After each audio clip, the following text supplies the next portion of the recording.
Hare Krishna. So yesterday we completed second chapter. We completed the second chapter yesterday, and we are going to start third chapter today. So now the link between second chapter and the third chapter is, so as we discussed yesterday, Krishna has summarized all the contents of Bhagavad Gita in second chapter. So all the topics of Bhagavad Gita are more or less covered in second chapter. So he spoke different topics such as Sankhya Yoga, Karma Kanda, Buddhi Yoga, and so on. So many topics Krishna discussed in second chapter. But all these topics were discussed unsystematically. So now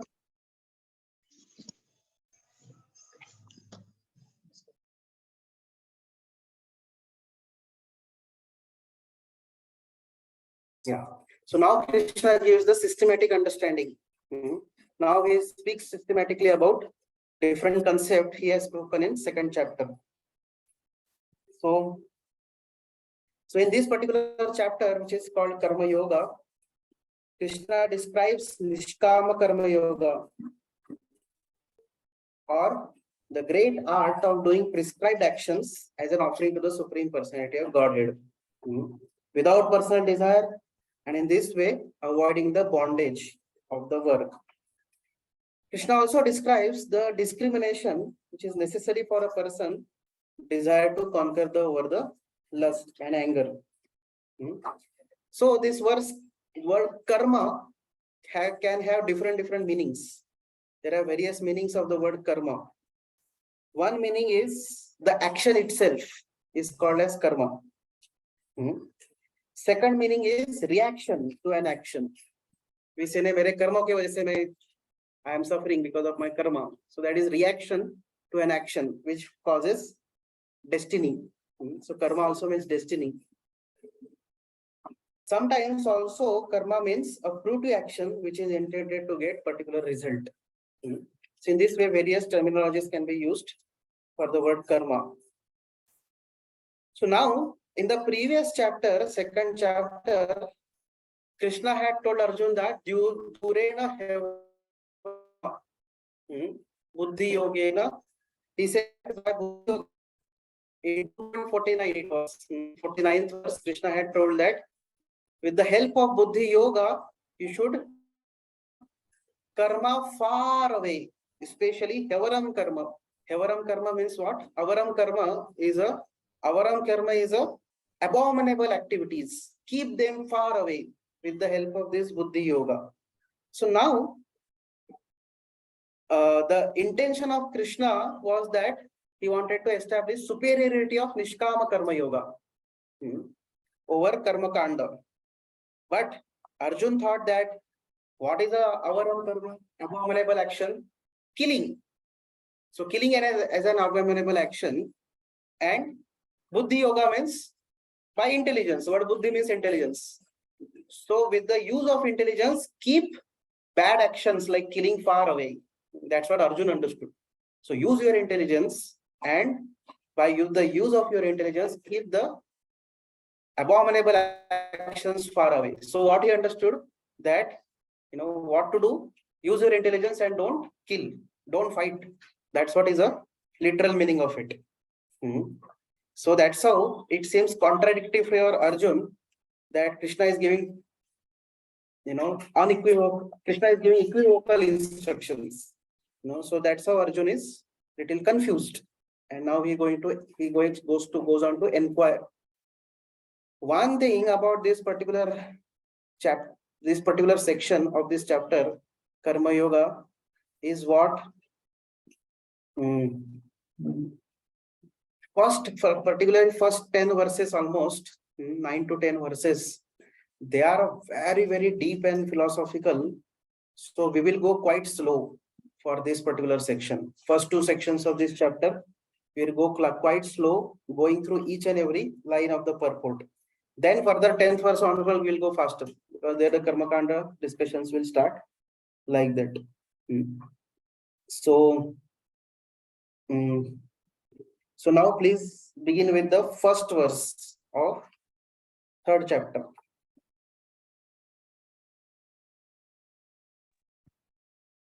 Please recite first verse.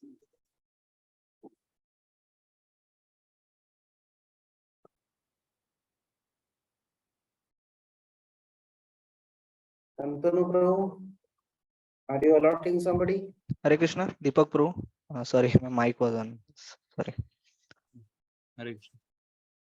Arjuna uvacha Arjuna uvacha jayasi cheta karmanaste jayasi chet karmanaste matta buddhir janardana mata buddhir janardana tatta kim karmani gore kim karmani gore mama nijyoyasi kesava. niyojayasi keshava. Translation. Arjuna said, O Janardana, O Kesava, why do you want to engage me in this ghastly warfare if you think that intelligence is better than fruity work? Yeah. So this is the first section now of this chapter. First verse and second verse. This is the first section. This first section is Arjun's confusion about renunciation or action. Should I renounce or I should do action? So he's asking, you are telling that act with intelligence. So then why you are engaging in ghastly warfare? If that is what is you think that intelligence is better than fruity work, then why you are engaging in fruity work like this in terms of fighting a war? So like that is Arjun asking from Krishna. So, O Janardana, O Keshav, if you think that intelligence, buddhi is better than action, karma, then why you are engaging me in such warfare? Okay, so please read purport. Purport. The Supreme Personality of Godhead, Sri Krishna, has very elaborately described the constitution of the soul in the previous chapter, with a view to delivering his intimate friend Arjuna from the ocean of material grief.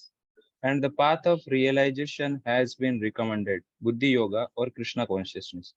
Sometimes Krishna consciousness is misunderstood to be inertia, and one with such a misunderstanding often withdraws to a secluded place to become fully Krishna conscious by chanting the holy name of the Lord Krishna. But without being trained in the philosophy of Krishna consciousness, it is not advisable to chant the holy name of Krishna in a secluded place, where one may acquire only cheap adoration from the innocent public.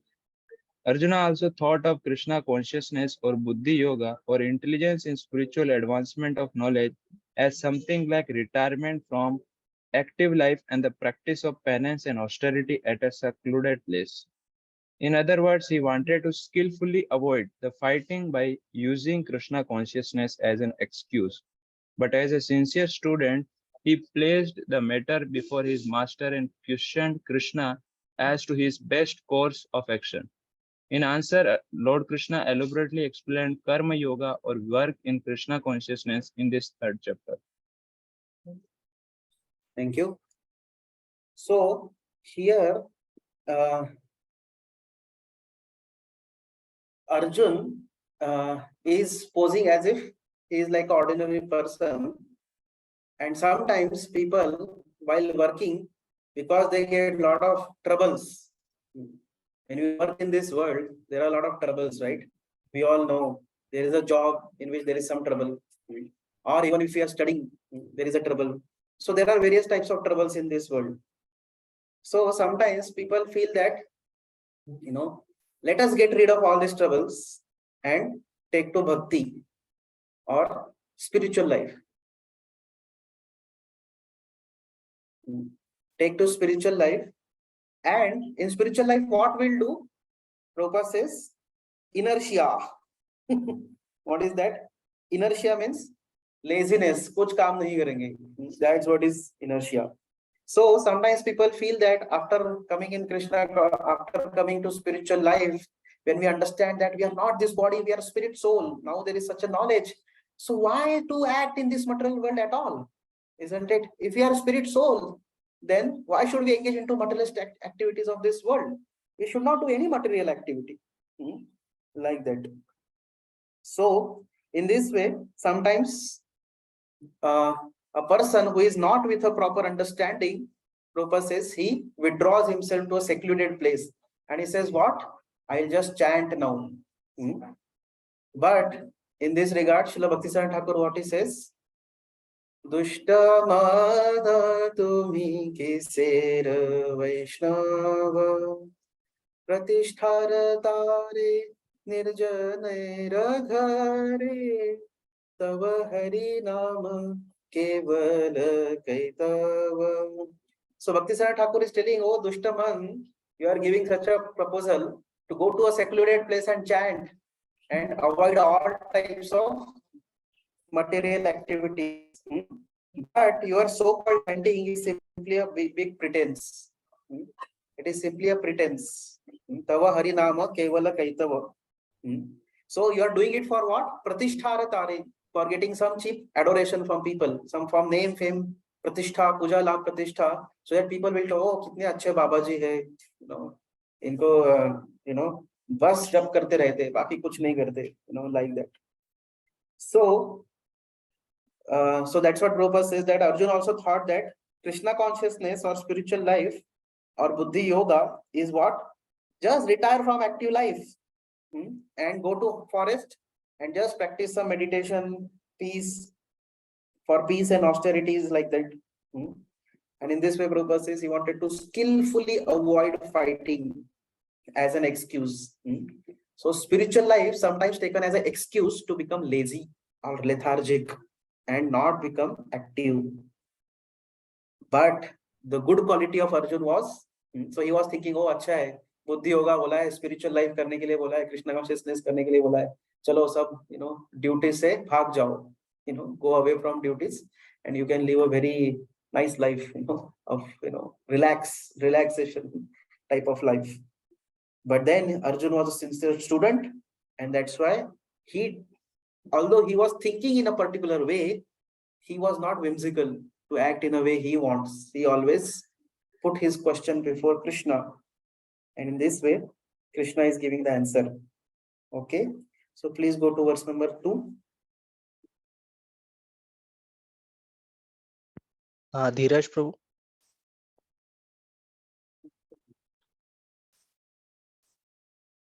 Yes, bro.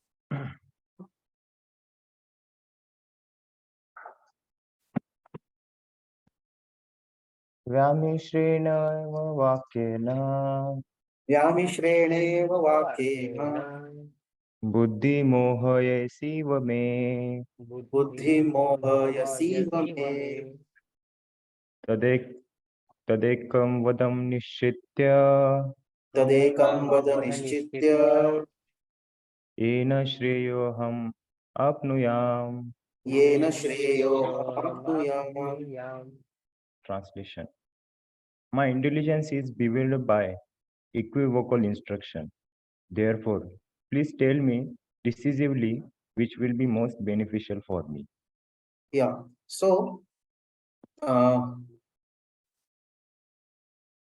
after misunderstanding karma or work and jnana knowledge that one is not this body as incompatible, now Arjuna is telling to Krishna, Tad ekam vada, please tell me one thing. You are telling two things which are different. You are telling to act also, but you are also telling to cultivate knowledge also. So you are telling me two opposite things once. Because Arjun's understanding is that cultivating knowledge means sit at one place and just, read, chant, meditate, do some austerities, penances. So how can one do karma like that? So in this way, Arjuna is confused and is telling you that you are telling some equivocal instructions. So Prabhupada in the purports, he says that there was, so again Prabhupada tells the same point that there were a lot of topics were discussed in second chapter, but they were all presented unsystematically. A more organized outline of the path would be necessary for action and understanding. So Krishna wanted, Arjun wanted Krishna to give little more organized way his concepts, because Krishna has given all the concepts in one chapter only. So he wants little more organized way. And that's why Arjun wanted to clear up these apparently confusing matters so that any common man could accept them without misinterpretation. Although Krishna had no intention of confusing Arjun by any jugglery of words, Arjun could not follow the process of Krishna consciousness, either by inertia or by active service. In other words, his questions, he is clearing the path of Krishna consciousness for all students who seriously want to understand mystery of Bhagavad Gita. So Arjun is not only asking for himself, but is asking for everybody else also. He is asking for on behalf of all the people, so that all the matter becomes very clear. So I hope you are clear with what was the confusion of Arjun. Right? You are clear with what was the confusion of Arjun? Yeah, either activity or knowledge. He was thinking like that. Yeah, so please go to verse number 3. Okay, before that, Krishna has, Arjun has addressed Krishna in various words. One word is Janardana. Janardana means one who is the object of entreaty for those who are desiring their ultimate benefit. He is the object of worship or respect for those who want ultimate benefit. That's why his name is Janardana. Another name Krishna has been called as Keshava. So word Keshava has got many meanings. Anyone of you know what is the meaning of Keshava? One who killed Keshi demon. That's how Krishna's name becomes Keshava. Any other? Who is curly hairs? Who has got a beautiful curly hairs? Keshava. Keshav. There is third meaning. Third meaning is that Ka is Brahma. And then Isha. Kesha. Isha is Shiva. Va. Va refers to Vishnu. Keshava refers to Trinity. So they have, Christians have their own Trinity. We have our own Trinity. Our Trinity is what? Brahma, Vishnu, Mahesh. This is our Trinity.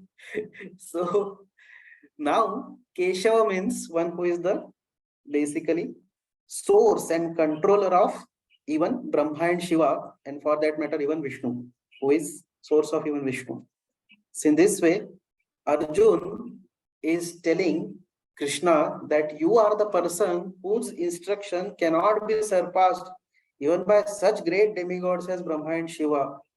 So please tell me that, so you are the one who gives even knowledge to Brahma and Shiva. So please tell me what is best thing for me? What is best beneficial knowledge for me? Like that he's telling. So in this way, the first section of this chapter ends over here. That was Arjuna's confusion, renunciation or action. Now, next verse onwards, Krishna is going to answer about, he's going to speak Nishkama Karma Yoga, work but with knowledge and detachment. Now, before talking about Nishkama Karma Yoga, Krishna is going to tell, he's going to point out defects in Arjuna's desire to renounce his prescribed duty to fight. So, Krishna understood that Arjuna wants to somehow still escape the fighting. So now, Krishna is going to first of all point out the defects. What is in the defects in the mentality of Arjuna to give up his duty of fighting? Pehle wo bolne wale Krishna. So now the second section begins of this chapter from verse number 3. So the second section is Nishkama Karma Yoga is better for Arjuna than Jnana Yoga. Is going to speak about superiority of Nishkama Karma Yoga over Jnana Yoga. So please recite verse number 3. Gautam Prabhu.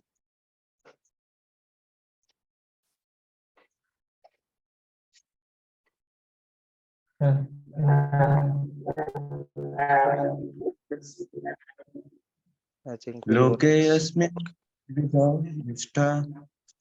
Shri Bhagavan Uvacha. We don't have to miss this. Shri Bhagavan Uvacha should be there. Don't miss Krishna in this thing. Yeah, so please begin with Shri Bhagavan Uvacha. Sri Bhagavan Uvacha Bhagavan Loke asmin vividha nishtha Lokesmin vividha nishtha Nishtha Pura Pura prokta maya nagha pura Pura Plokta prabha Mayanagha Gnana yogena sankhyanam jnana yogena sankhyanam Karma yogena yoginam karma yogena yoginam. Translation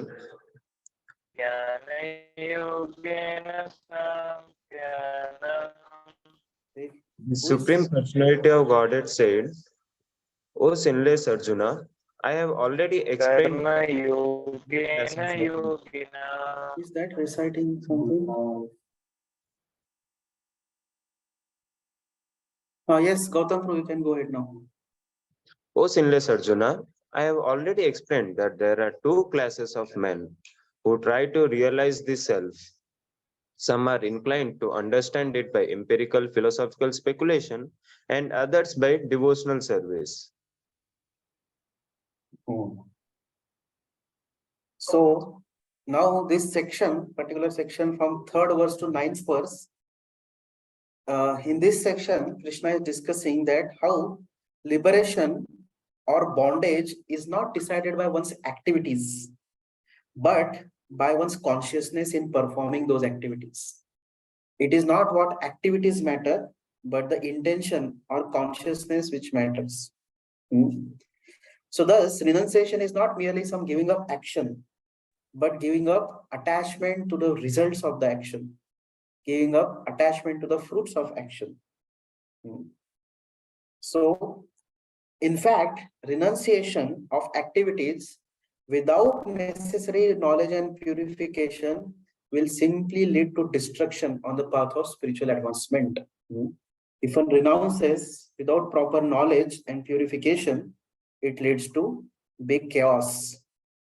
So without prescribed duties, what happens? An unfulfilled desire for particular activity will impel a premature renunciate for a sinful action. So that's why there has to be, first of all, one has to perform prescribed duties and cultivate, proper knowledge, and then slowly develop renunciation. Then that renunciation can be stable.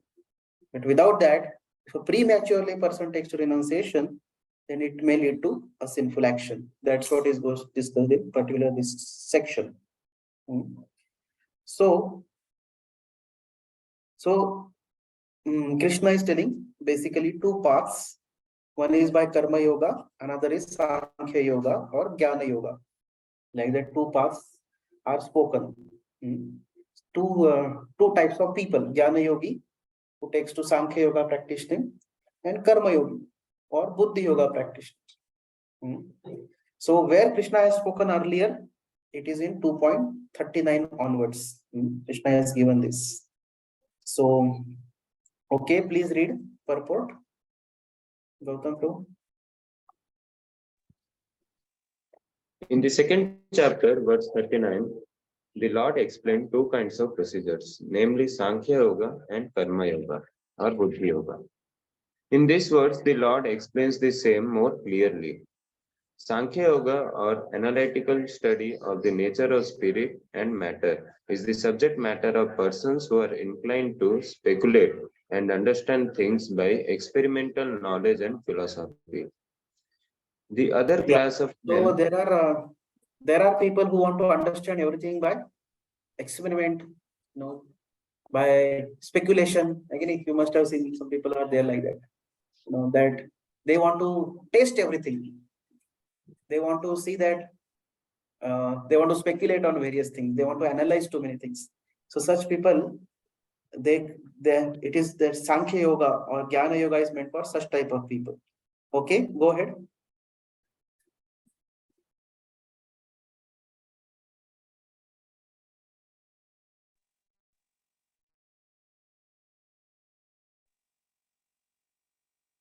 Go ahead, Gautam Prabhu, reading. The other class men work in Krishna consciousness, as it is explained in the 61st verse of the second chapter. The Lord has explained also in the 39th verse that by working by the principles of Buddhi Yoga or Krishna consciousness, one can be relieved from the bonds of action, and furthermore, there is no flaw in the process. The same principle is more clearly explained in the 61st verse, that this Buddhi Yoga is to be dependent entirely on the Supreme, or more specifically on Krishna. And in this way, all the senses can be brought under control very easily. Therefore, both the yogas are interdependent as religion and philosophy. Religion without philosophy is sentiment or sometimes fanatism, while philosophy without religion is mental speculation. The ultimate goal is Krishna, because the philosophers who are also sincerely searching after the absolute truth come in the end to Krishna consciousness. This is also stated in the Bhagavad Gita. The whole process is to understand the real position of the self in relation to the superself. The indirect process is philosophical speculation, by which gradually one may come to the point of Krishna consciousness. And the other process is directly connecting everything with Krishna in Krishna consciousness. Of these two, the path of Krishna consciousness is better because it does not depend on purifying the senses by philosophical process. Krishna consciousness is itself the purifying process, and by the direct method of devotional service, it is simultaneously easy and sublime. Yeah. So,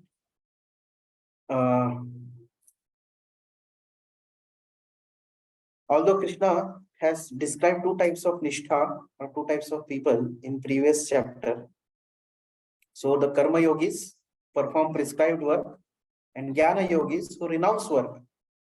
Ultimately, both of their goal is same only. So they both are aspiring for the same goal. So, Srila Vishwanath Thakur, he explains that the word nishtha or faith, also another meaning is platform, is significant. So karma and jnana are two platforms or stages on the path to transcendental consciousness. The karma stage is the platform on which work is recommended, and the jnana stage is the platform on which one is sufficiently purified and detached to renounce the work. So these two are not separate processes, karma and jnana. They are two rungs, one above other on the same ladder. जैसा कोई ladder रहता है, there is one rung, there is another rung.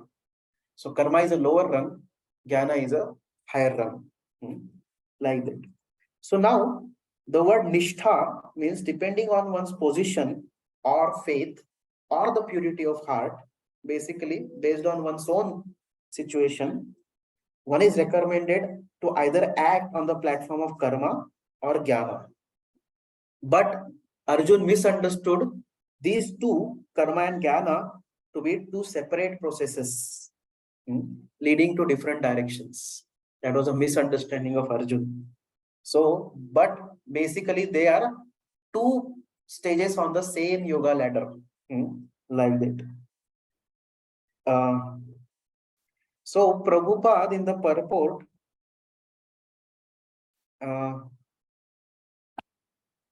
also tells that not only there are two different, that is also one thing, is that there are two these things, two rungs on the same ladder. So basically how there are two rungs on the same ladder, person performs his prescribed duties and that gets sufficiently purified, then he can take to path of jnana and renounce everything. Then he can renounce everything, and in this way person can go on, and in future it will lead to Ashtanga yoga and eventually to Bhakti yoga, like that. So this is one, yoga ladder which is going to come now. Now But Prabhupada brings out one more point. One more point is what? They both are also interdependent with each other. So Prabhupada brings out very practical point also. So there is religion and philosophy. Basically, religion entails religious activities, rituals. Various religious activities are there, which are to be performed. And there is a philosophy. Now, Prabhupada says, so generally, religion is considered to be like karma, philosophy is considered to be jnana. Okay. Now, Prabhupada says these two are interdependent also. Why? Because somebody who is simply doing religion but has no philosophy, it is called as sentimentalism or simply fanatism. And that's what we see in the world many times. That people do a lot of rituals, but they don't know philosophy behind it, why they are doing it. And that's why it becomes simply a sentiment. क्यों करना है? अरे हमारे परंपरा में चलते आ रहा है, कुल में चलते आ रहा है, वंश परंपरा में चलते आ रहा है, या हमको अच्छा लगता है ऐसा करना, सुख मिलता है, शांति मिलता है, but they don't have any philosophy behind it. And that's why there are sometimes deviations happen, sometimes there is a fanatism which takes place because there is no philosophy, there is no understanding. So Prabhupada is to give one example. Once upon a time, there was one girl whose marriage was there. And in the marriage of that girl, what was happening? One cat was disturbing like anything. So the mother of that girl, she thought this cat is disturbing so much. So she put one basket over the cat. And this was observed by this girl whose marriage was happening. That mother has put basket over the cat. Now, this girl got married. Then eventually, she got her own child, her own girl, third generation, she came. And now her time of marriage was happening. So now, this now new mother or whatever, whose daughter's marriage is happening now. So she was making all the arrangements for her daughter's marriage. So there, while making all arrangements, she was feeling that something is missing. And then she realized, oh, there is one thing missing. My mother in my marriage had put one cat and there was a basket over the cat.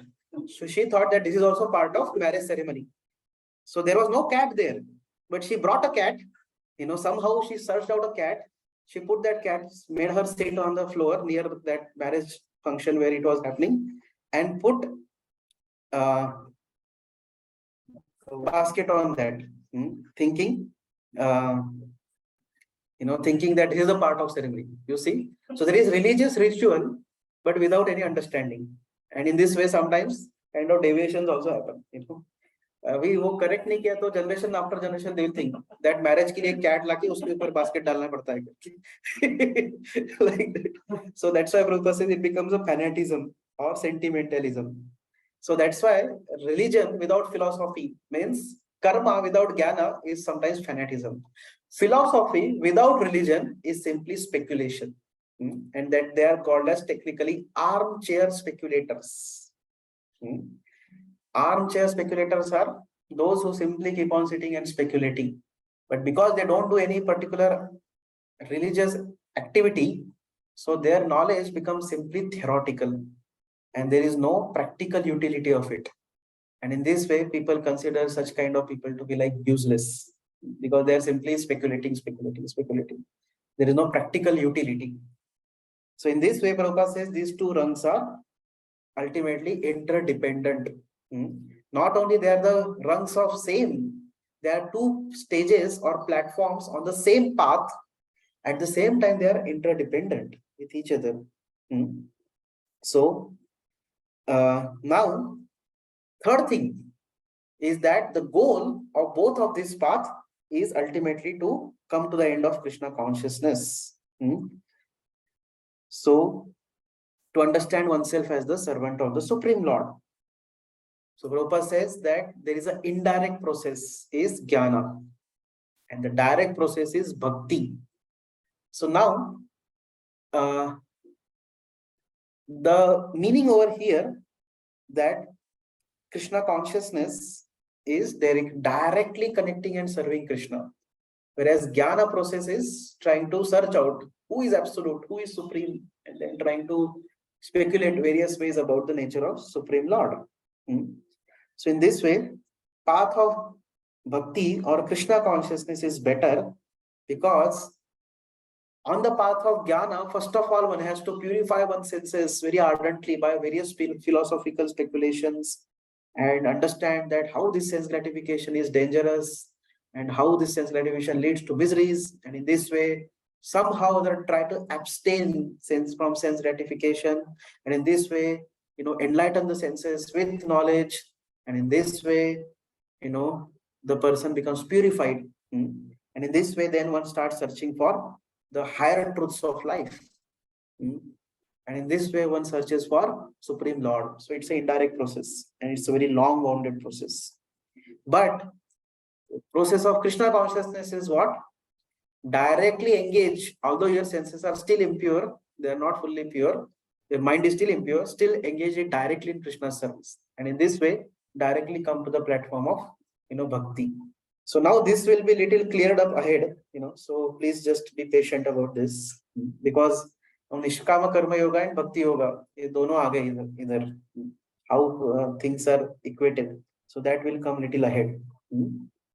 So now, somebody who has an impure heart, he should not renounce immediately, but he should perform his prescribed duties. Why? Because then his heart will be purified by performance of prescribed duties. So now that will be explained in the next verse onwards. So please read 4th verse. Please recite.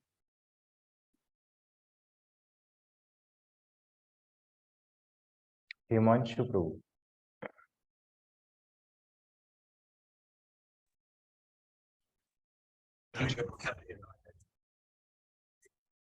Na karmanam anarambhan Na karmanam anarambha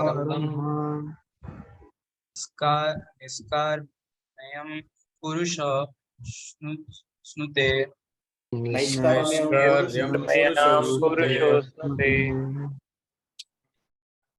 nacha sannyasadeva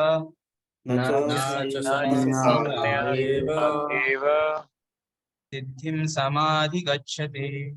Siddhim samadhi gacchati. Translation: not by merely abstaining from work can one achieve freedom from reaction, nor by renunciation alone can one attain perfection. Yes.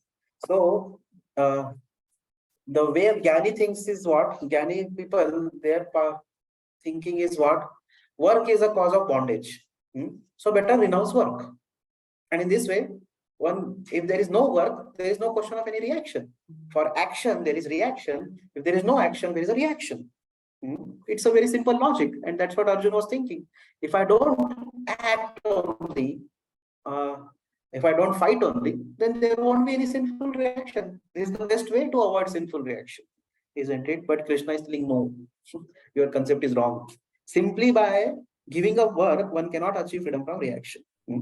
Nor simply by renunciation, one can attain perfection. Like that. So premature renunciation is discouraged by Krishna in this particular verse. So karma, from abstaining from karma, one cannot attain purity or freedom from reaction. Naishkarmya. So now please read the purport. Yes, Guruji. The renounced order of life can be accepted when one has been purified by the discharge of the prescribed duties which are laid down just to purify the hearts of materialistic men.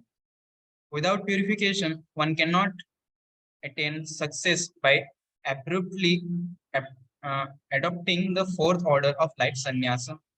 According to the empirical philosophers, simply by adopting sannyasa or retiring from fruitive activities, one at once becomes as good as Narayan. But Lord Krishna does not approve this principle. Without purification of heart, sannyasa is simply a disturbance to the social order. On the other hand, if someone takes to the transcendental service of the Lord, even without discharging his prescribed duties, whatever he may be able to advance in the cause is accepted by the Lord. Buddhi Yoga. Swalpam apya asya dharmasya trayate mahato bhayat. Even a slight performance of such a principle enables one to overcome great difficulties. Yeah. So merely taking sannyas, sometimes the Mayavadis, their understanding is danda grahana matrena naro narayano bhavet. If one takes sannyas danda, the man immediately becomes Narayana.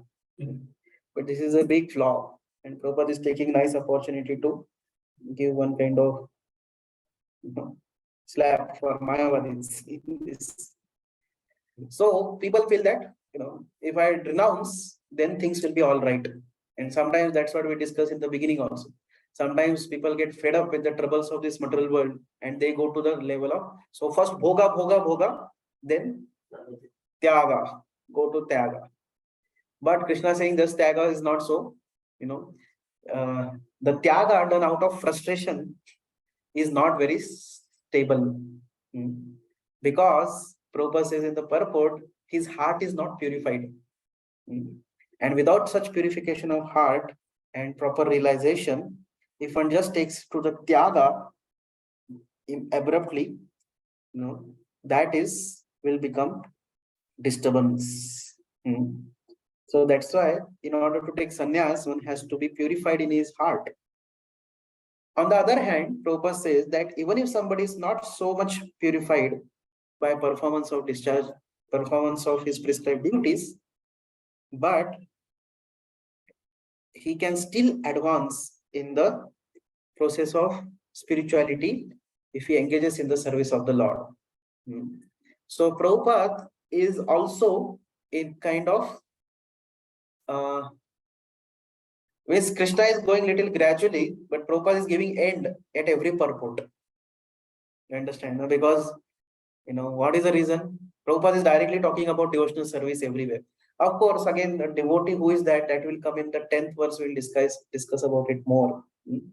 But what is Prabhupada's definition of a devotional service and devotee? But then in general, Prabhupada, if you see that Krishna is telling about karma kanda here, kind of prescribed duties he's talking about. But then he's telling what? Okay, Prabhupada is giving direct end point. What you should do, you should engage in service of the Lord. Why? Because there is no guarantee that people will continue to read or not ahead. So wherever he is, better he understands. बाकी नहीं समझ में आया तो भी भक्ति समझ में आना चाहिए व्यक्ति को. So Prabhupada is giving from that point of view also, that let the person know what is the ultimate cause. And that's why Prabhupada says, even if somebody is not so pure, still, if he takes to the path of devotional service, whatever he performs, even if he doesn't perform full devotional service, even the slight devotional service he does, he can overcome great difficulties. So on one side, if one takes to the renounced order without purification of heart, that renounced order will be not so sustaining. On the other hand, without purification of life, or purification of heart, even if somebody takes to devotional service and he cannot complete devotional service also, still he always stands to gain. He is always benefited. Okay, so this is 4th verse. Now please go to 5th verse.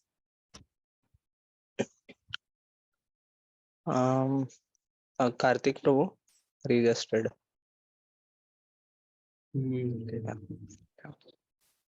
Text 5. Nahi kasche kshanam api Nahi kasche kshanamapi jatu tishtati akarmapet akarma karyate hi avashah karma karyate sarva prakriti jai gune. sarva prakriti jai gune. Translation. Everyone is forced to act helplessly according to the qualities he has acquired from the modes of material nature. Therefore, no one can refrain from doing something, not even for a moment. So basically, Krishna, he has discouraged this karma sannyas. With the impure heart, if one renounces one's prescribed duties, taking to Vedic karma sannyas, what will happen? He will revert to material action. And such a person cannot, because why? Because a person cannot remain inactive. So inaction or not doing any activity is unnatural. It's not appropriate. So please read purport. Purport. It is not a question of embodied life, but it is the nature of the soul to be always active. Without the presence of the spirit soul, the material body cannot move.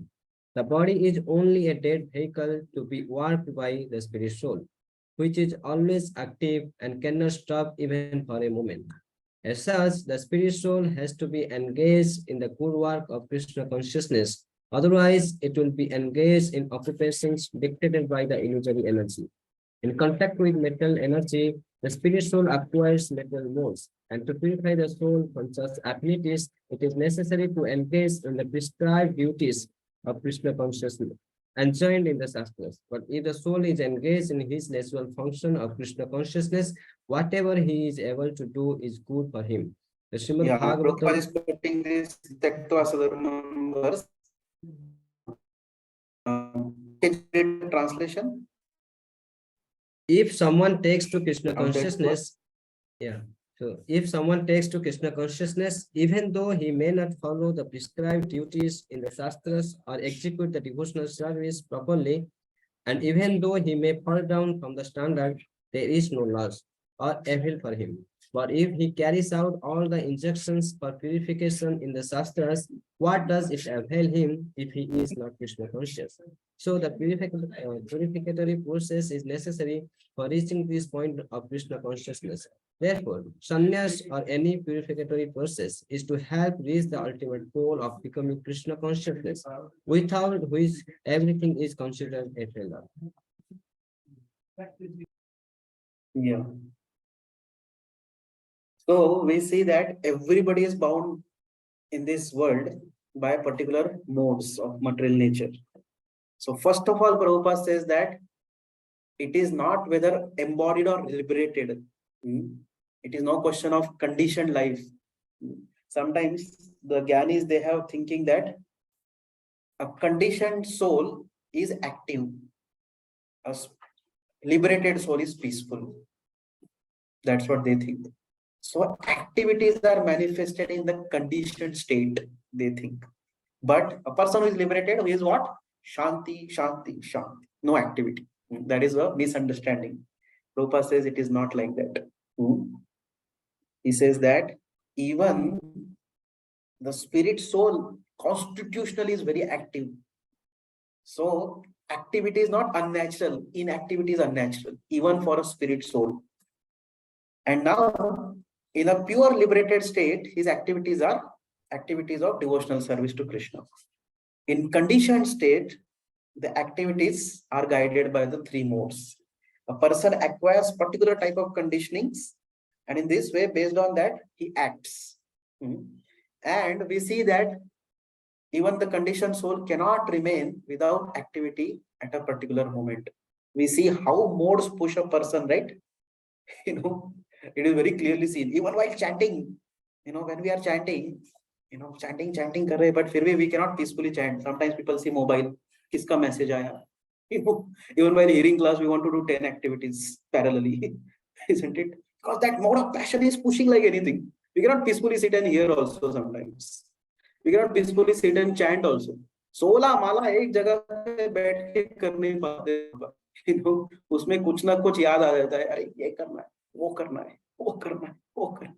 And some people's mode of passion is so pushing them inside, क्योंकि वो mode of passion is pushing them within, and it is so much pushing that they cannot do not any other activity. Means what? Even while chanting, they would like to reply some messages or see some messages and all. That's what they would like to do, isn't it? So we see how even chanting is one activity going on. Still a spirit soul is not sitting peacefully. Conditioned jiva is not sitting peacefully. He is doing so many things. So can you think that then he will simply sit and meditate like this and do some kind of jnana process? You know, अरे जब कर रहे भगवान का तो भी ठीक से भगवान के बारे में सुन रहे, उसमें भी शांति से बैठ नहीं सकते व्यक्ति. Isn't it? In that also person wants to do some activity. So how without any positive engagement person can simply sit and meditate? How tough it is. That's what will come ahead also. You know, Arjun himself tells this process is very impractical like that.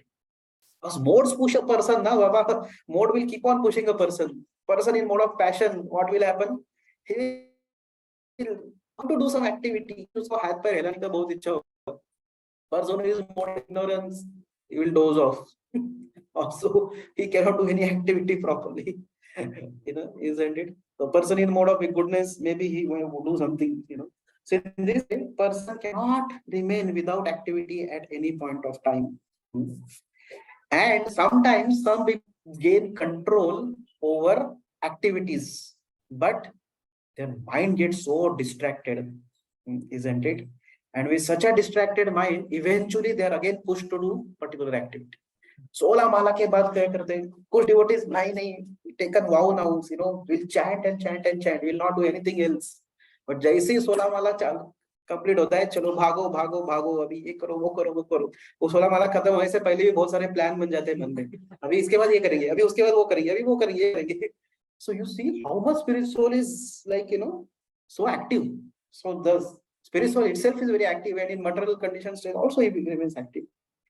So in this way, Krishna is condemning this inactivity. Inactivity is an impractical thing, like that he's telling. So better perform prescribed duties and, you know, get purified by performance of those purified prescribed duties.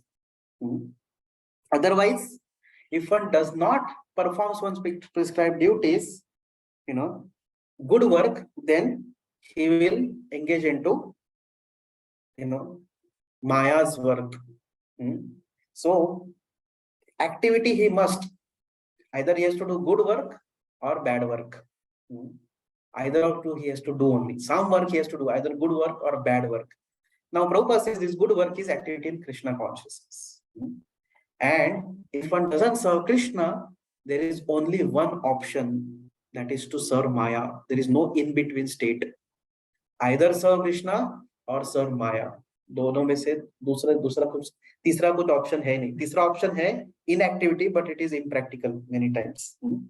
Now, again, you know, as we discussed that Prabhupada brings out things to Bhakti, Krishna consciousness. So although in the verse Krishna is telling that, that's why one should perform one's prescribed duties, because one has to do some work. So better do prescribed duties and then get purified, and in this way slowly come to the platform of jnana. Prabhupada says that even if a devotee does not do prescribed duty, it is all right if he serves Krishna directly. Understood? This is Prabhupada's Bhakti angle. Prabhupada is giving directly over there. So prescribed duties means do different types of yajnas, you know, do this, do that, do that, do that. उससे क्या होगा, धीरे धीरे आप purify हो जाएंगे. And in this way, अगर ये नहीं करेंगे तो sinful activity करेंगे. Sinful activity करने के बजाय better do prescribed activities. Then slowly get purified, and in this way cultivate knowledge, come to the platform of knowledge. Prabhupada is saying what? You know, directly serve Krishna. Anyways, activity करना है ना, sinful activity तो नहीं करना है. Krishna is telling. Prescribed activities करने से भी क्या होगा, material bondage से ऊपर नहीं जाएंगे आप. तो क्या करो? Act for service of Krishna. Serve Krishna, उससे क्या होगा? You know, you'll become free from the bondage. Again, this will be reconciled on the 10th verse. When we'll come to the 10th verse, 9th verse, I think so. Then all these things will be reconciled. Prabhupada ऐसा क्यों बोल रहे हैं? और ये क्या चल रहा है? What is going on? Krishna एक साइड से बोल रहे हैं, प्रभुपाद थोड़ा ज्यादा ही आगे जाके बोल रहे हैं. You know, so this will be clarified ahead. So that's why I'm not taking questions also as of now, because you know there are, you know, some things are there. So we see there are some sannyasis who do not engage in any of their senses and sometimes even speak a lot of philosophy. What about them? So please go to verse number 6. Karuna Brajesh Prabhu.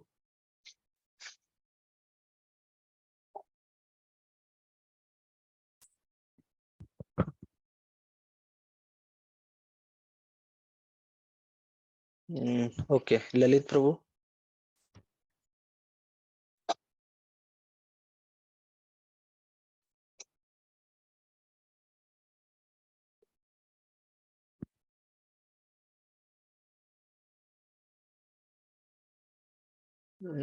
Okay, Mandara Prabhu. Hare Krishna. कर्मेन्द्रियाणि संयम्य कर्मेन्द्रियाणि संयम्य यास्ते मनसा स्मरन् यास्ते मनसा स्मरन् इन्द्रियार्थान् विमूढात्मा इंद्रियार्थात्मा मिथ्याचारः स उच्यते.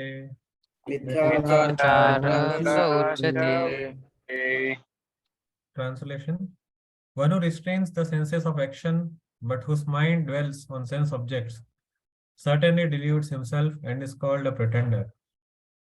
Yeah.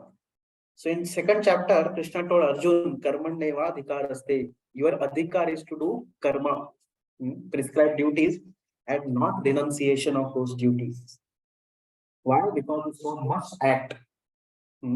So that's why, because the soul has to act anyways, so that's why Vedas have given prescribed duties to purify the living entities.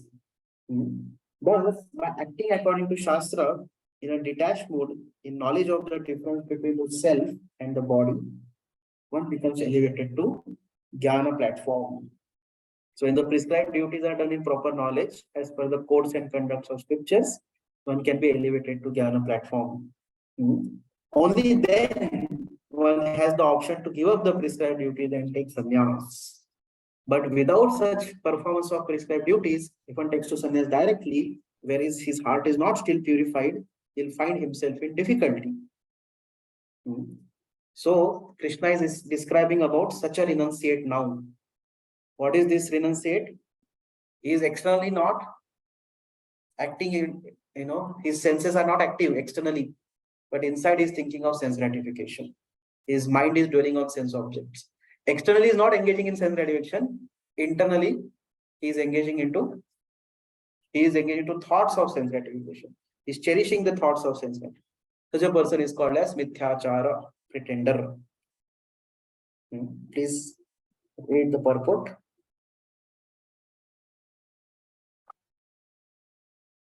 Purport: there are many pretenders who refuse to work in Krishna consciousness, but make a show of meditation, while actually dwelling within the mind upon sense enjoyment.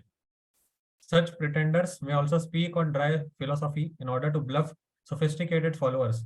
But according to this verse, these are the greatest cheaters. For sense enjoyment, one can act in any capacity of the social order. But if one follows the rules and regulations of his particular status, he can make gradual progress in purifying his existence. But he who makes a show of being a yogi, while actually searching for the objects of sense gratification, must be called the greatest cheater, even though he sometimes speaks of philosophy. His knowledge has no value because the effects of such a sinful man's knowledge are taken away by the illusory energy of the Lord. Such a pretender's mind is always impure, and therefore his show of yogic meditation has no value whatsoever. Yeah. So because we see in this world, especially in Kali Yuga, such type of pretenders have increased like anything. Unfortunately, Prabhupada also recollects that wherever he was staying, near to that there used to be one sannyasi. He used to wear saffron cloth and beg door to door, posing himself as a sannyasi.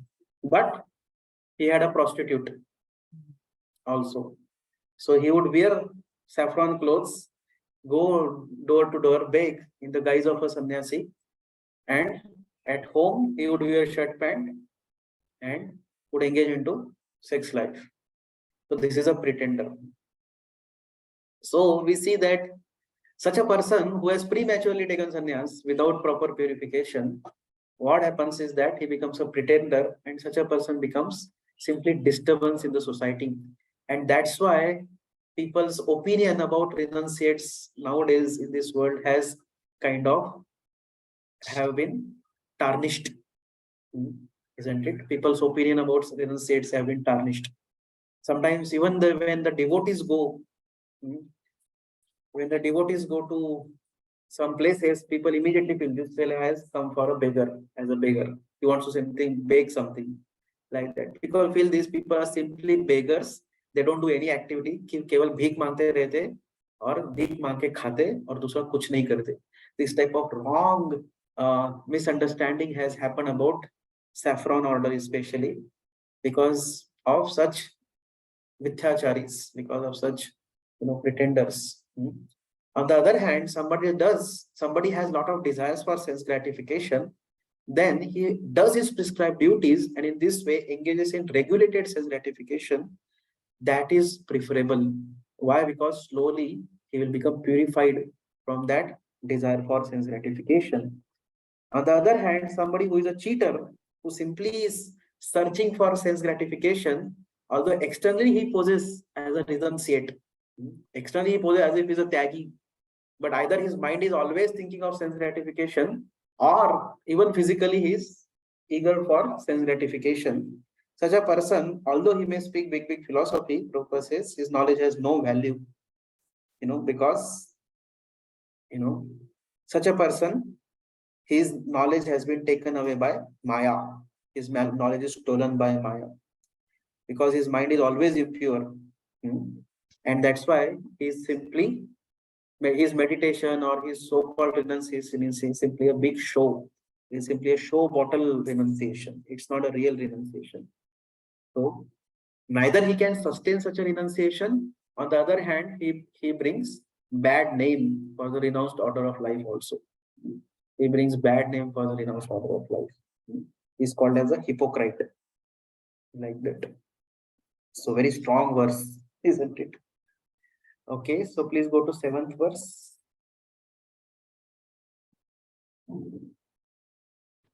Mayapur Vihari Prabhu.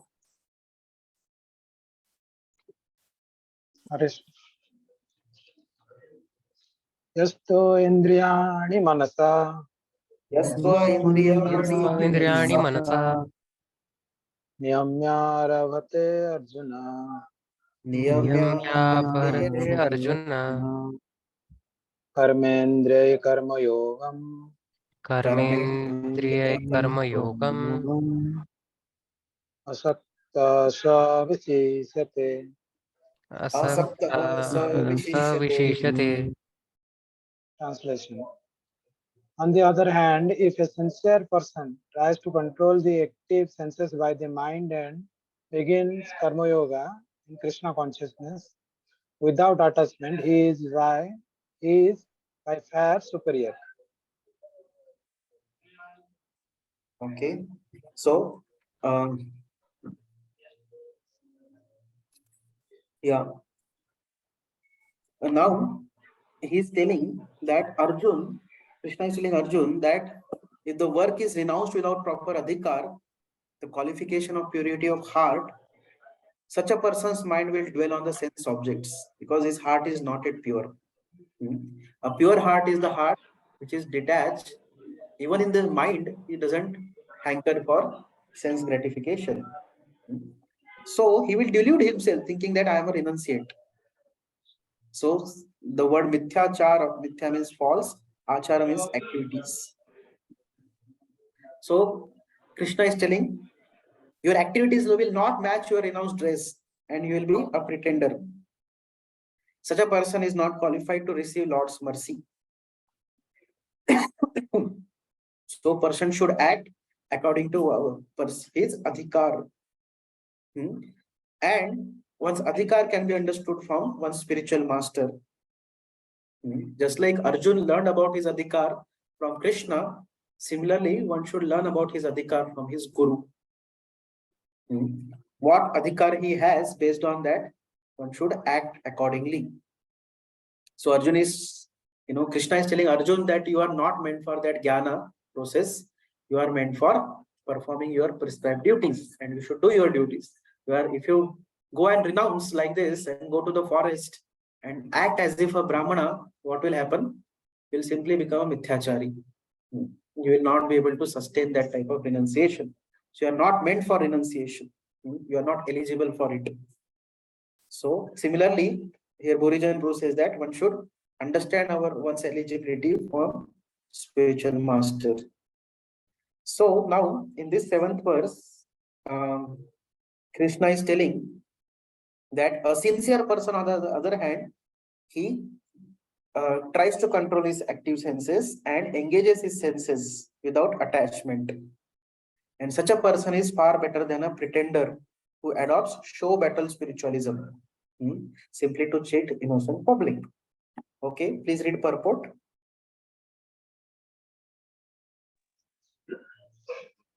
Instead of becoming a pseudo-transcendentalist for the sake of wanton living and sense enjoyment, it is far better to remain in one's own business and execute the purpose of life, which is to get free from material bondage and enter into the kingdom of God. The prime Swarthavati or goal of self-interest is to reach Vishnu. The whole institution of Varna and Asrama is designed to help us reach this goal of life. A householder can also reach this destination by regulated service in Krishna consciousness. For self-realization, one can live a controlled life as prescribed in Shastra and continue carrying out his business without attachment. And in that way, make progress. A sincere person who follows this method is far better situated than the false pretender who adopts so little spiritualism to cheat the innocent public. A sincere sweeper in the street is far better than the charlatan meditator who meditates only for the sake of making a living. So sometimes people feel that अच्छा है ना, life of renunciation is so nice, कुछ काम नहीं दाम नहीं करने का, फुकट में खाने को मिलेगा, फुकट में सब कुछ चीजें मिल जाएगा, कितना अच्छा लाइफ है. You don't have to take trouble of working, just say that I just chant Hare Krishna and then you can just live a kind of lazy life. Such a nice life without taking any trouble, without taking any responsibility. Better lead a life of laziness. And फुकट में सब कुछ आ जाएगा, because we'll keep on begging from people and people will say, oh, he's such a nice sadhu, so let us give him some things, and in this way one can live a very nice life. It's a very joyful life, person thinks like that, but Krishna is condemning, and Prabhupada is further condemning that type of life in the purport. So somebody who simply, it is said, no pain, no gain. Somebody wants to gain without pain, such a person is a pretender, basically. He doesn't want to take any trouble, but he simply wants to enjoy life. And that's why he wants to put himself in a position of a renunciate. But Prabhupada says it is better to remain in one's own business, perform one's own duties, and while performing one's duties, become free from material bondage by understanding the purpose of life and enter the kingdom of God. So if one understands, even if one remains householder, doesn't take the renounced order, even if one remains householder, but understands that one's real interest, one's real interest is to serve Krishna, and in this way engages into his prescribed duties and engages in devotional service to the Lord, then such a householder also can come to the platform of going back to Godhead. So by such regulated service, one can come to the platform of Krishna consciousness. So in this way, one can live a controlled life, even if one has attachment for sense enjoyment, but one can live a controlled life, act according to scriptures, understand Krishna as the Supreme Lord, and in this way, without attachment, if one acts, then one can make a progress.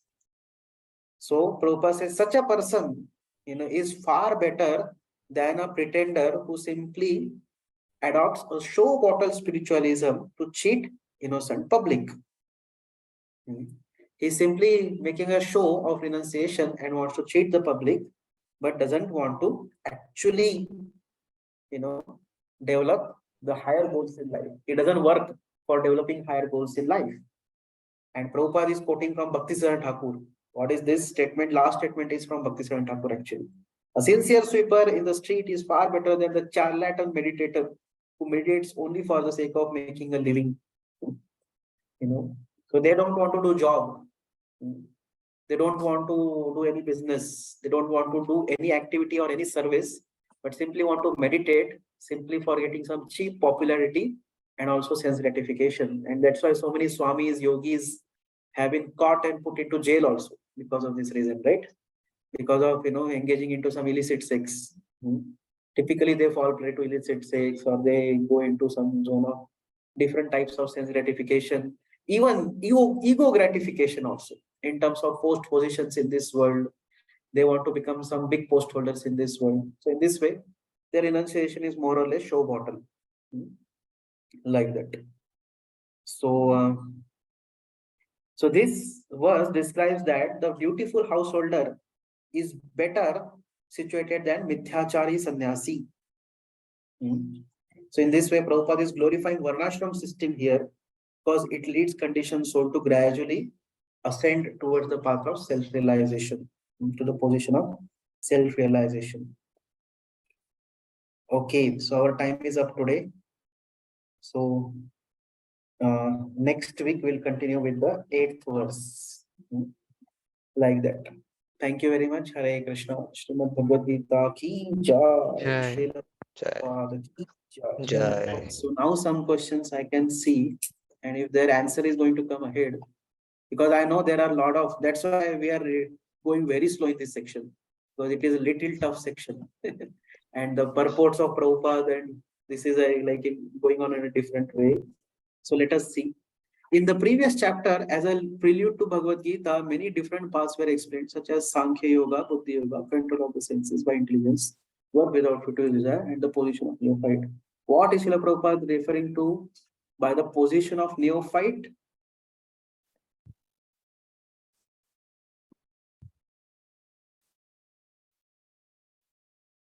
Okay, let us go to verse number 1. Guruji, it is there in 3.2 purport, first line. Yeah. Second verse, no? Second.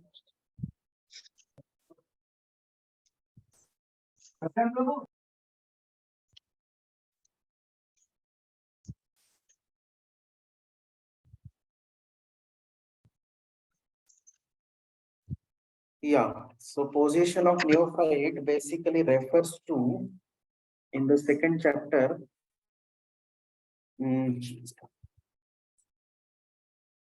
a person who is a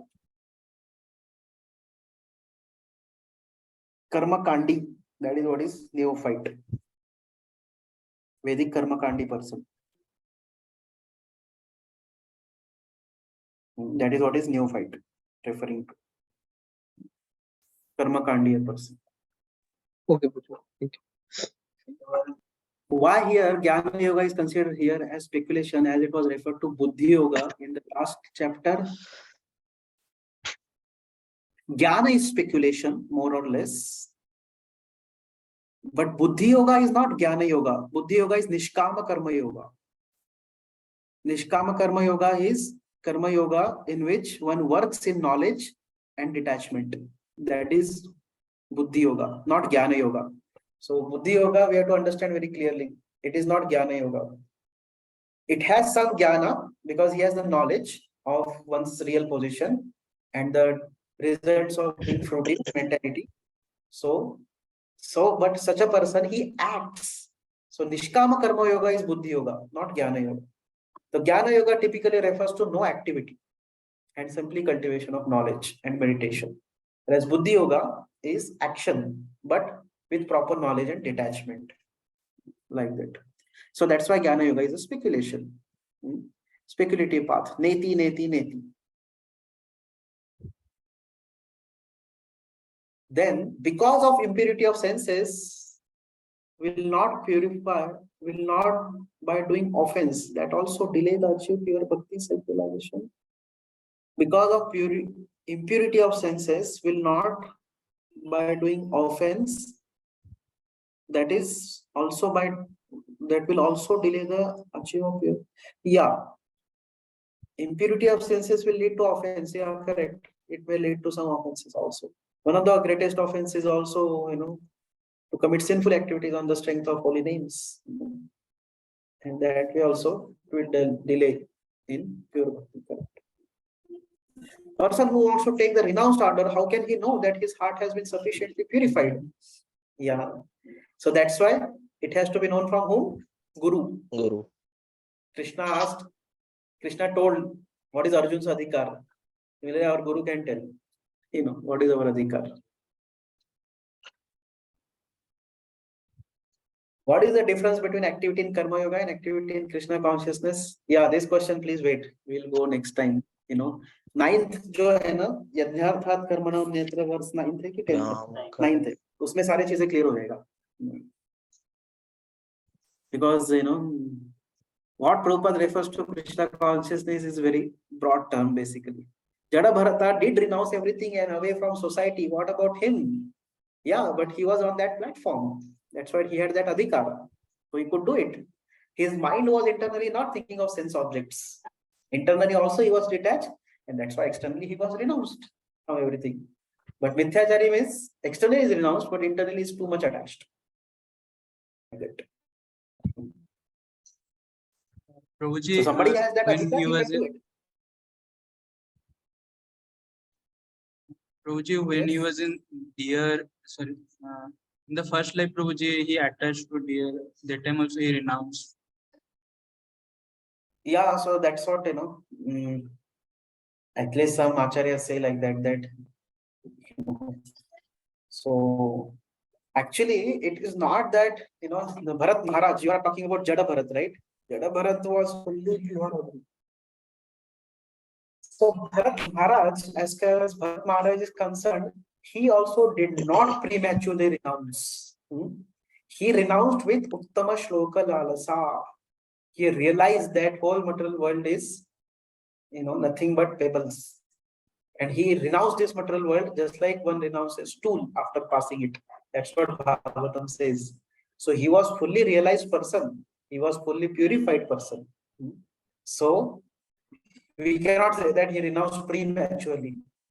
One thing, we should not think that in only on old age one should renounce. If this is what is our thinking, that is a wrong thinking.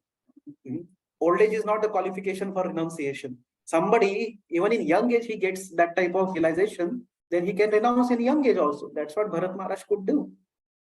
On the other hand, some people, even in old age, they don't get realized. And most of the old people are like that nowadays. They have no realization. And that's why they don't renounce anything like that. So one should not think that only one has to wait till old age, or old age automatically brings renunciation. It's not like that.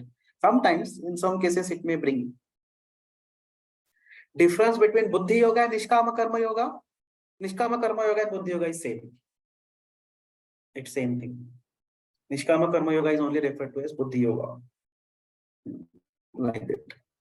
There is a very subtle differences sometimes in this, which are but very, very, very minute differences. Because it is like a one stage like that. So basically, Nishkama Karma Yogi person is what? Such a person, he is not attached to the fruits of his activities. So he acts with detachment from the fruits. But Buddhi Yoga person also has the knowledge why he should do that way. Because these fruits bring simply misery in this world, all that, attachment to fruit brings misery and all that. So some person may simply renounce the fruits, but may not have proper knowledge. But Buddhi Yoga person is the person who has knowledge. Now, the level of Buddhi Yoga ultimately even leads to the knowledge of Lord and the spirit soul's position as servant of Krishna. And in this way, person engages into direct devotional service to the Lord also, Bhakti also. So it's kind of, a factor which takes ahead the person. Okay, but in general, previous chapters, Buddhi Yoga and Nishkama Karma Yoga were equated. Buddhi Yoga and Nishkama Karma Yoga were equated in the previous chapter. That is always said as same thing. Because one says by working in a detached spirit also, leads to knowledge. It also produces some knowledge. If one, especially if one engages oneself in the service of the Lord, certainly the knowledge is not far away from that person. Knowledge also, such a person always gains the positive knowledge also. When we are mentioning about prescribed duties, we are speaking about duties mentioned in Vedas or according to Guru and Parampara. What about our duties which are not according to Shastras, job, etc.? Hey, don't get me into such controversial topics. These are all controversial topics. And sometimes the answers are not palatable to all of you. So I don't know.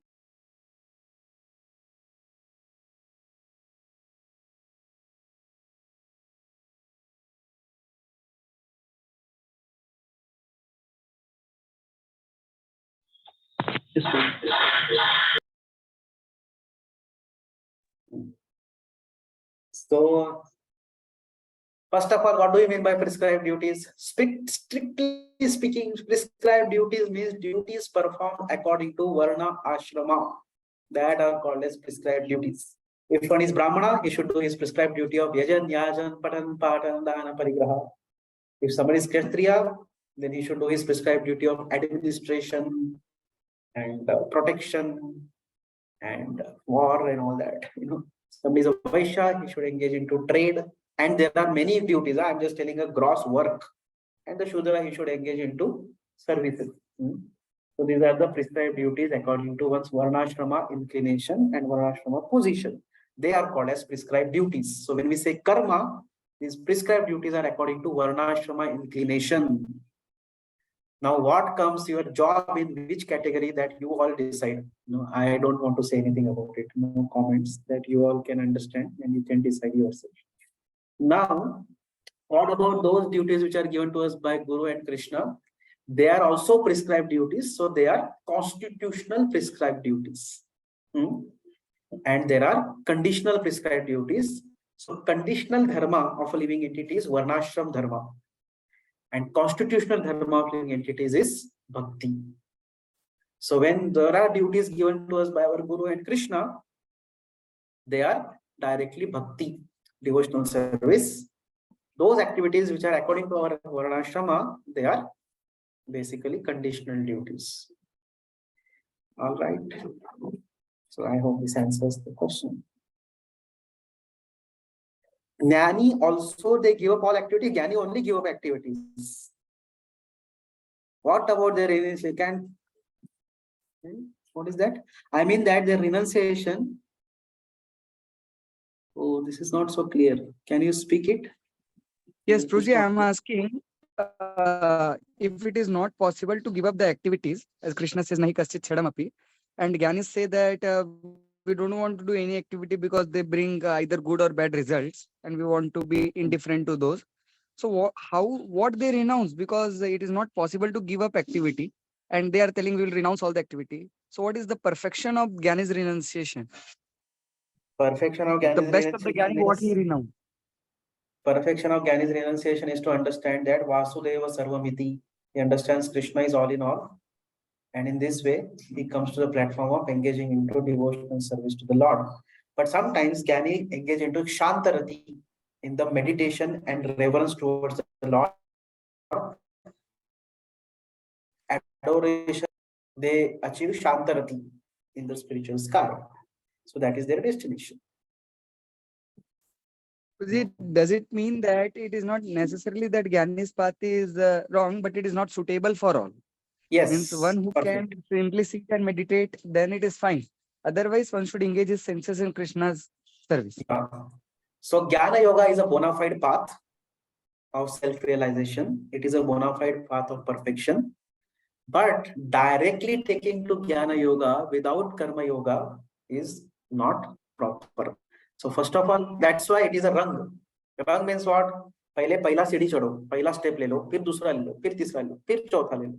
Don't directly jump on the, when you are सीढ़ी जब चढ़ते हैं, directly आप ऊपर तो नहीं जाते. पहला स्टेप, फिर दूसरा स्टेप, फिर तीसरा. So पहले कर्म योगा करो. That's why yoga ladder is first of all कर्म कांडा. आप कर्म कांड करो. That वो आएगा थोड़ा आगे आएगा इसके बारे में थोड़ा कर्म कांड करो, फिर क्या करो, कर्म योगा करो, फिर कर्म योगा के बाद when you are sufficiently purified and you are cultivated knowledge properly, then do jnana yoga. Don't directly jump to jnana yoga without sufficiently being purified, and then one is qualified and one can now in the position of simply renouncing all the activities and simply meditate, simply cultivate knowledge. He can do so, and then eventually he realizes Supreme Lord. So such a person, so Jnana Yoga is a bona fide path, but the prelude to Jnana Yoga is Karma Yoga. One should become sufficiently, one should get that adhikar of doing Jnana Yoga. And as you said, yes, so generally, why Prabhupada in the purport is not so much encouraging Jnana Yoga? Why? Because it is very rarely possible. That's why that example of Jada Bharat and all, such rare personalities can do. In general, a person, it becomes difficult to renounce all the activities and just become Nishkarmya, because internally he has to be very pure and he should be able to meditate on the Lord constantly rather than meditating on sense objects. So somebody has got that adhikar of meditating on the Lord constantly, thinking about the Lord always, then he can be, or for that matter, even impersonal Brahma Jyoti, then he can be qualified as Jnana Yogi. But in general, it is not so easy. Simply meditation like that. So that's why Karma Yoga is most practically suitable for most of the people. That will also come ahead in the future verses, wherein practically Arjun says that the path you are describing is very difficult, especially Ashtanga Yoga and Jnana Yoga paths. These paths are not so easy. So the most suitable path for a general public, for a general person, is the path of Karma Yoga. Better perform If activity. you have a little more time, I want to ask one more question connected to this only and connecting to previous theme in the chapter 2 also. Yes. Just one question.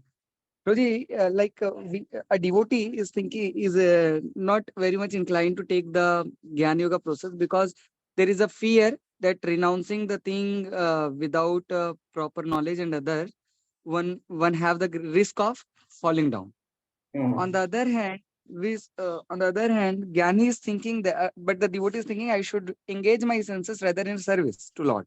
Or on the other hand, Jnani is thinking that one should not engage his senses in sense objects because there is a risk. There is a risk that one may do wrong activity. Means it may bring bad results. So, from Jnani is thinking that devotee, Jnani is also thinking that a devotee may fall down because if he engages in sense object and but devotee is engaging his senses in service of the Lord, no? So his senses are not inactive. So there is no risk of falling down. For a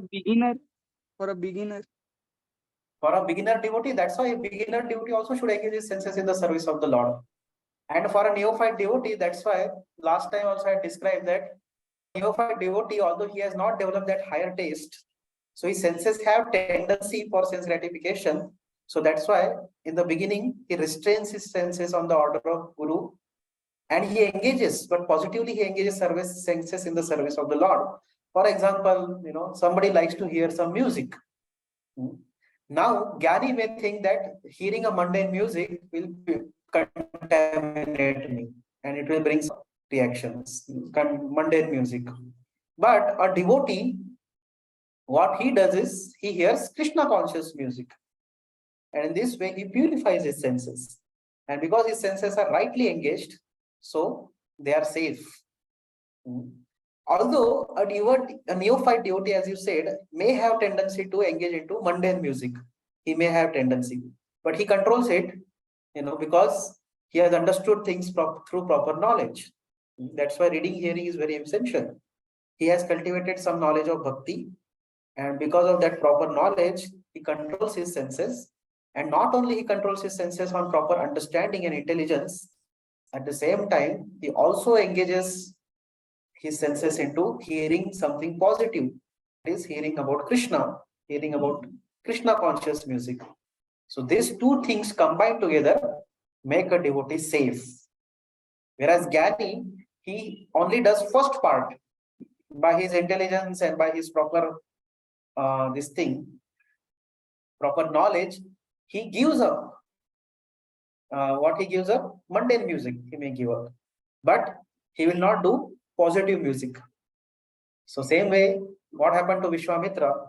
He gave up everything, but he did not hear positive music. So when music of Menaka's pile anklet came, then he got attracted. And in this way, he went away from the path of, he slipped from the path of Jnana.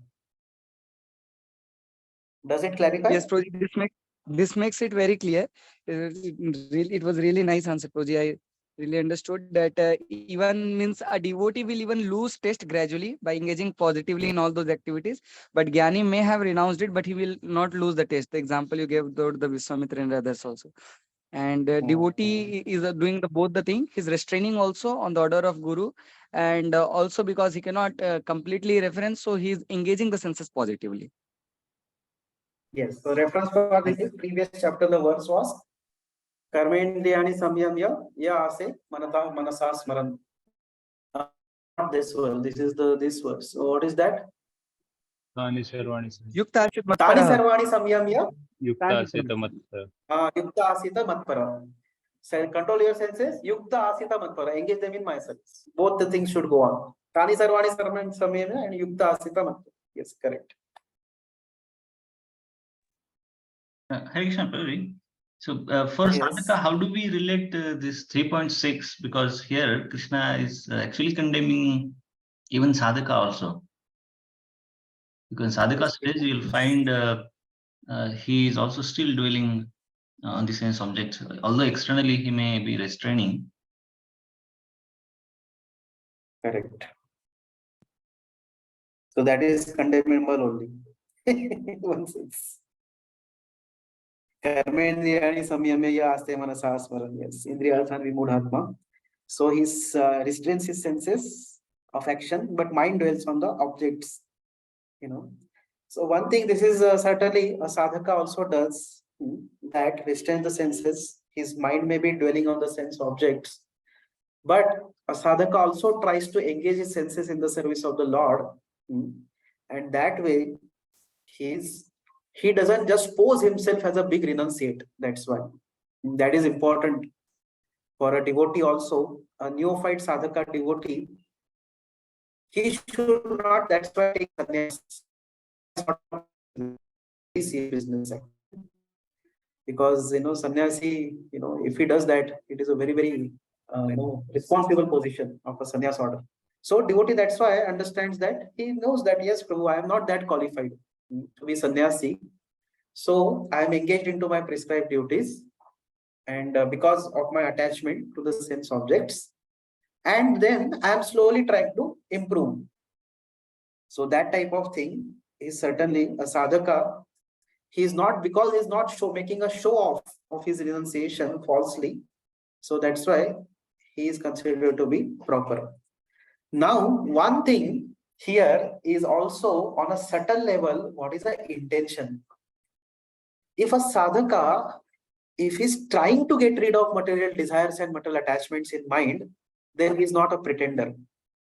But if somebody is externally giving up sense gratification, but internally hankering for them, and also enjoying that, or also justifying that, and also thinking, oh, it is very nice, I want, he's hunting for sense gratification purposefully, that means he's mithyachari. But if a sadhaka, he has some desires, he has some thoughts, but he's trying to get rid of them, he's trying to improve in that regards, then he's not mithyachari. He's not considered to be mithyachari. So it is a very subtle thing which is on the mind level. What is the intention of a person? If the intention of a person is thinking, so that's why, Bhakti Thakur also says, if a person is repenting, crying, that Amar Jivan Sada Pape Rata Nahi Kapere Desha, all types of, wrong things I'm thinking about, alas, alas, my mind is dwelling on the wrong things. So he's doing all these things together. He's also engaging his senses in the service of the Lord. He's trying to engage his mind in the service of the Lord. But at the same time, somehow or other, his mind is not yet purified because he's struggling. But at the same time, he's aspiring and he's trying. Then he's a sincere sadhaka, and he is surely going to attain perfection in due course of time, because the process itself will purify him. But if a sadhaka is thinking, कि क्या है, better, he's externally posing as a devotee, but he's hunting for sense gratification. He is like purposefully want to engage into sense gratification. He doesn't feel bad about those thoughts and those desires. He doesn't repent for them. He in fact justifies them. Then he is certainly mithyachari. So a sadhaka has to be, sincerely. It is true that he has not fully become free from this tendency of sense gratification, but he's not what you say, justifying it, or he's not trying to increase it. He's trying to reduce it, and he's trying to take some action on it. It is like a person who has got some disease. So person, he admits the disease and takes it. Then such a person is surely going to be cured very soon. On the other hand, if a person says, I have no disease, I am free from disease, neither takes any action to cure disease, then his disease is going to increase, isn't it? So like that. So sadhaka, who has that particular understanding, and he is trying his best, then such a person is not called as mithyachari. He is not a mithyachari person. Like that. Yeah. Thank you, Pranay. I still remember one of the class where Chandramuli Samaraj had once said that, devotee is never a pretender. He said, how can devotee be a pretender? He may have an inability in doing something. He may have a backlog, but then, devotee is never a pretender. He has got inability. And it's also good to know that, here the intention is what is looked for. Yes. That's what. He's intentionally wanting to enjoy his senses. Whereas devotee may somehow conditioned, but his intentions are to serve Krishna. Then such a person is certainly a very sincere sadhaka. Thank you.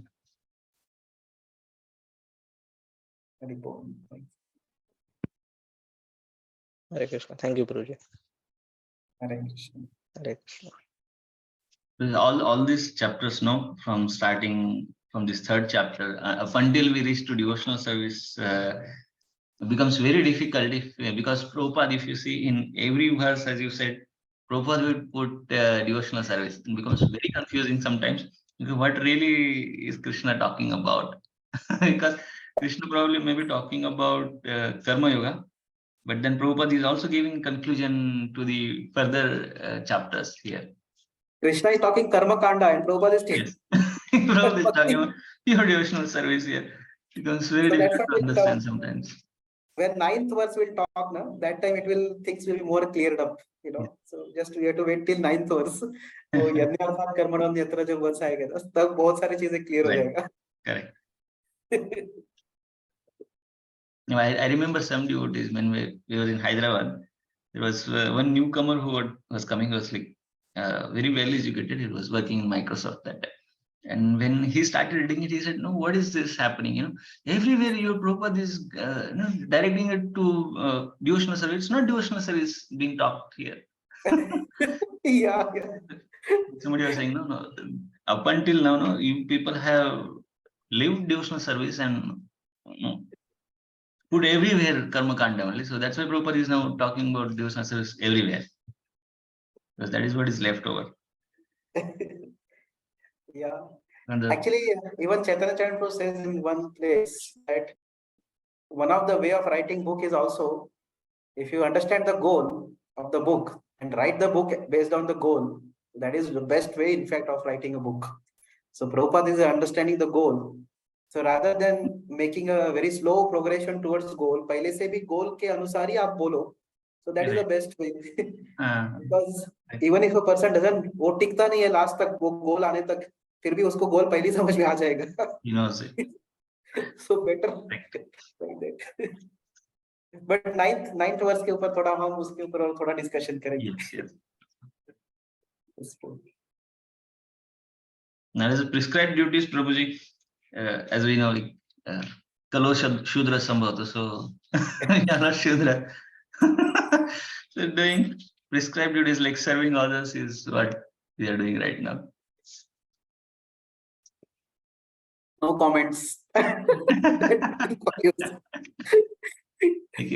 Sarvabhauma would say that he would say like, one day I heard a lecture of Prabhupada that anybody who is accepting a salary check at the end of the month, he's a Shudra. So he said, I gave up my job that day. I didn't want to do Shudra anymore. Yeah, of course, but these days sometimes the other factors also affect.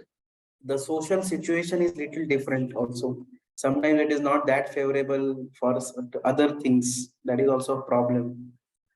So that's why Prabhupada would sometimes say that just chant Hare Krishna, whatever you are doing, sthane sthita, don't worry about what is your varnashrama, this, that, and chant Hare Krishna and perfect your life that way. Whichever maybe your varnashrama inclination, that is fine. But the point is that if one acts according to varnashrama inclination and does prescribed duties, they be very much support for a person for a peaceful material condition. And in this way, spiritual life also can become little more peaceful. You can peacefully practice also. But sometimes without varnashrama, what happens? That a person is very disturbed due to his material situations in his life. And then spiritual life also, it becomes little challenging. But nonetheless, somehow or other, if one takes advantage of that disturbed material situation and thinks that, oh, this is my way to call out fervently for Krishna, then anyways, that becomes a positive thing for him. So nonetheless, that's why sthane sthita shruti gatam tanupam, wherever you are, you may or may not change. If you can change according to your varnashrama inclination, it is good, well and good. If you are not able to do so, but still one takes to the path of bhakti, that also can bring one perfection. That's why bhakti doesn't depend on even varnashrama as such. Bhakti is swarata. It is independent. That way. So what to do? Sometimes the situations around are different. What can we do? Sometimes it's not so easy to just switch over to varnashrama. It takes long time. In Hungary, they are trying to do that. And I think Shivram Maharaj is one of the most successful, relatively most successful person within the society also. In Hungary, they are really trying to institute that type of system, a promotion system. So, Raisha Bro has told us to do little research on that also. Hungary, Shivram Maharaj has that community, how it is going on and all, how they are living without electricity. It is impossible practically for us to live without electricity. We cannot have even Bhakti Shastri class now if there is no electricity at all. Yeah. Online class cannot be conducted without electricity. Isn't it? So it's a totally paradigm shift. If one has to act in that way, right? पूरा अपना paradigm shift करना पड़ेगा. So that way.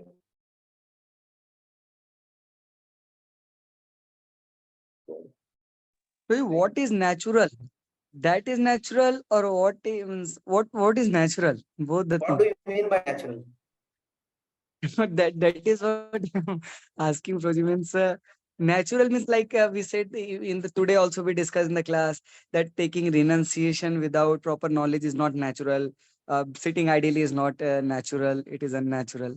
So similarly in both this situation, the Maharaj community, what we are talking about, and the present day society, what we this seems natural, that seems unnatural. First of all, something natural for spirit soul is to serve Krishna. That is natural. But he has come on the material world and he has accepted material nature. And now, because of that, he has been bounds of material nature, the particular combination of three modes. And now whatever is dictated by this combination of three modes, that has become natural for him, although it is unnatural. So now Varnashrama system aims to make a person engage according to conditioned natural situation. And eventually the goal is that eventually he revives his constitutionally natural situation. Like that. So what is natural is that's why Varnashrama, as per the conditioned soul, as per his conditionings, that is what is natural. But original natural is, we are not originally under material nature. We are originally under spiritual nature. We are apara prakruti. Sorry, para prakruti. We are para prakruti. So para prakruti means we are transcendental by nature. So our natural position is to serve Krishna and engage in devotional service. But because somehow it is a fact that we have got a conditioned nature, so that's why Varnashrama Dharma is also prescribed.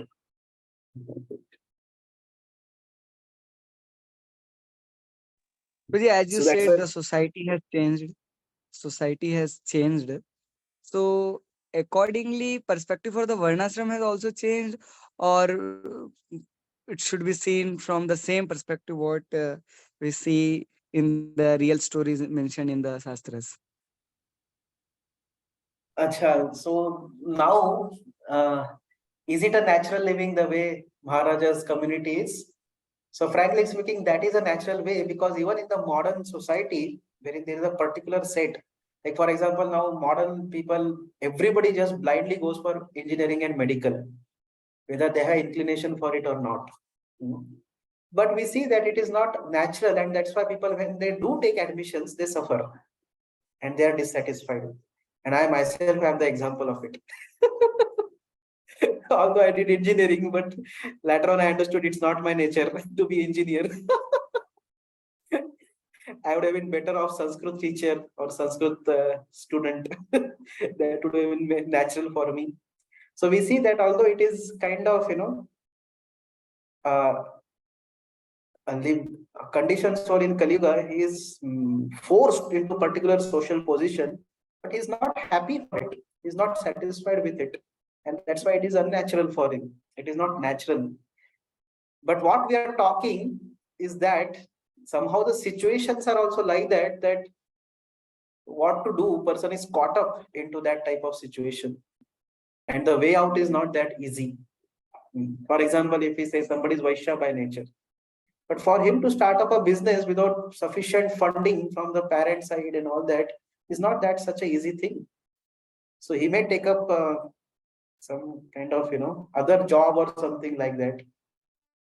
So what to do, because the situations are forcing, but he may not be so happy doing job.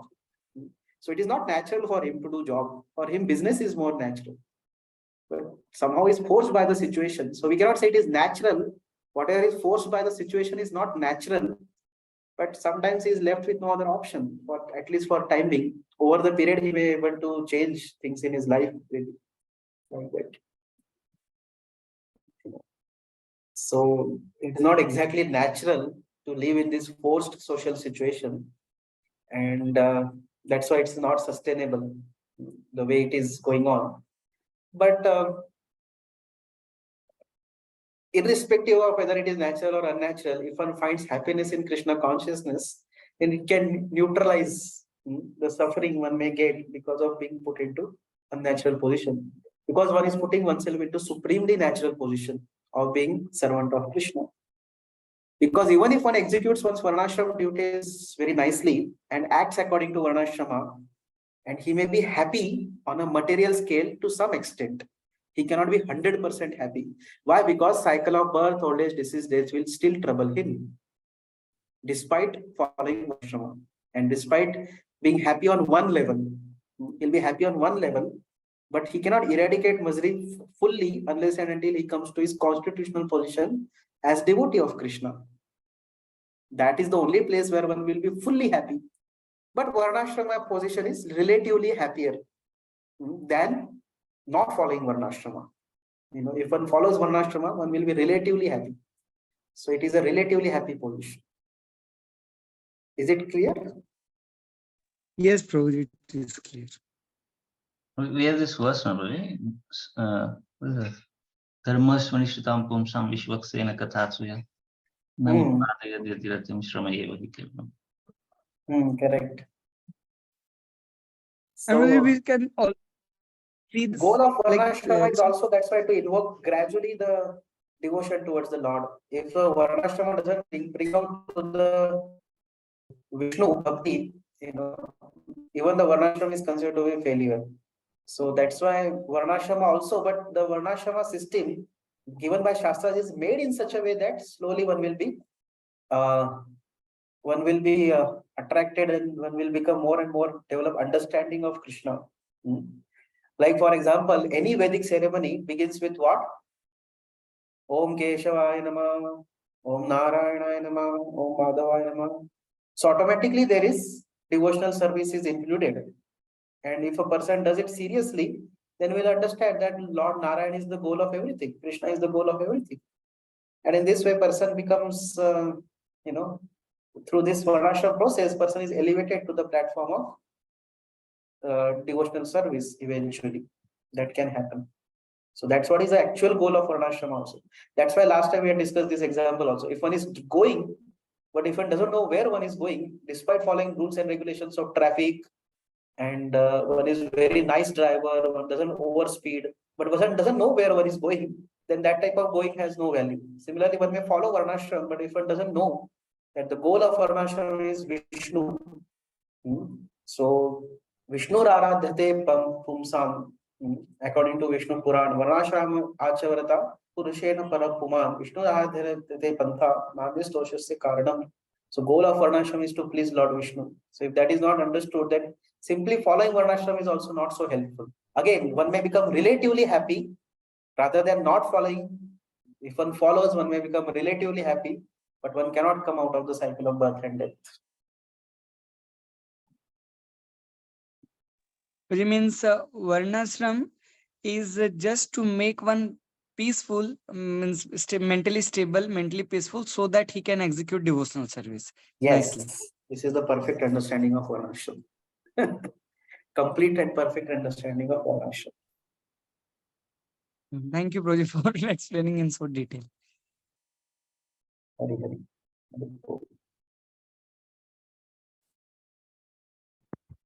Next. Hare Krishna. Thank you, Prabhuji. Hare Krishna. Thank you, Prabhuji. Hare Krishna.